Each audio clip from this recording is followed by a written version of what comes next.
Illusion, Prologue. Through many generations, a hero by the name of Link has been reborn to stand up and battle any form of evil that threatened the land known as Hyrule. With the help of the goddesses Din, Nayru, and Farore, and in many cases a sidekick, Link would venture to find out his enemy's scheme and learn what he needed to do to stop them. For hundreds of years now, there has been a time of peace, and the legendary hero has yet to be needed. All of Hyrule has come to a truce with the underworld, and all now live together in a giant city that was once Castletown. They call this new city Hyrule, after the great land that they once lived in separately. Even the goddesses, including Hylia, has decided that they would live on Earth and live a life of their own.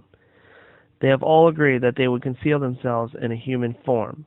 They believe that if they didn't know what you really were, there wouldn't be anything to fight about.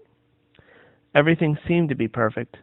A major school catered to all grade levels, practically no violence except for the occasional bar fights, and an excellent economy made Hyrule look like a perfect city. However, all of that was during the day.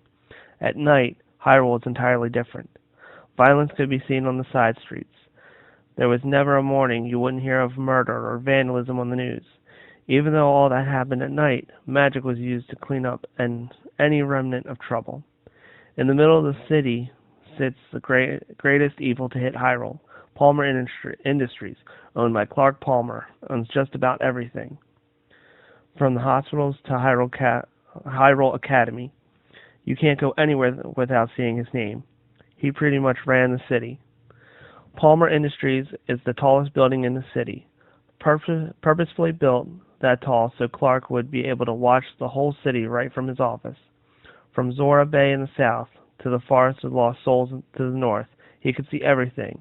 If anyone attempted to defy him, he would know. Now we come to our main character of this epic tale. Liam attends and is in his 14th year at Hyrule Academy. The Academy is a place where all children are required to attend and must complete 16 years.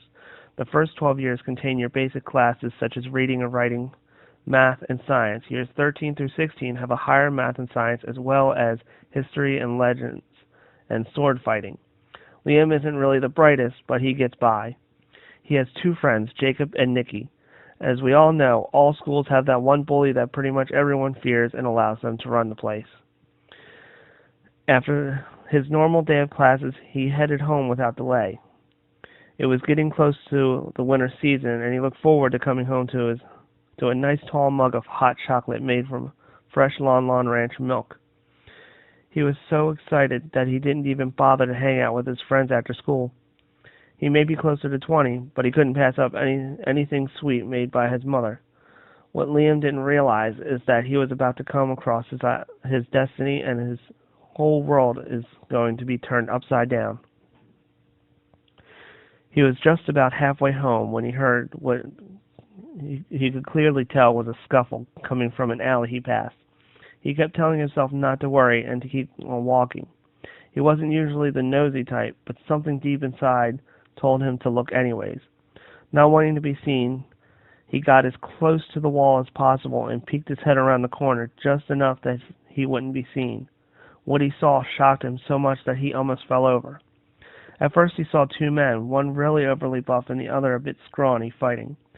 Normally seeing as how there was a bar at the other end of the alley, he really thought he was seeing things when he saw them change shape.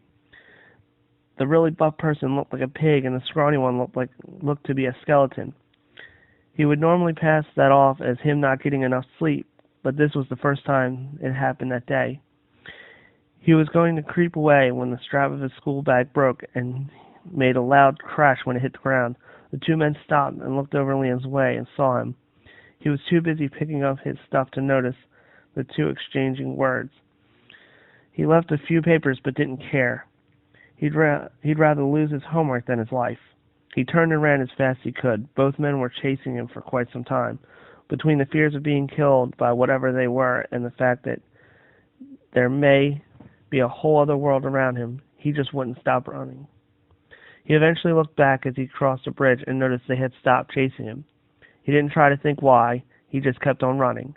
He didn't care why they stopped and didn't want to take the chance that they would start chasing him again. He just wanted to get home and feel safe once again. Deep down, he hoped that what he saw was all in his head, and he was only being chased because they were drunk. But he somehow also knew that wasn't the case. He needed to tell his mother what happened.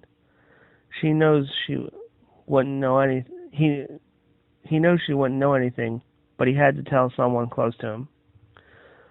Out of breath and ready to fall over, he entered the safety of his home. His mother came in from the kitchen. She was still making his hot chocolate. The smell kept him awake just long enough to utter a few words. "You wouldn't believe what I just saw." His mother was close enough that she caught him as he slumped over and lost consciousness.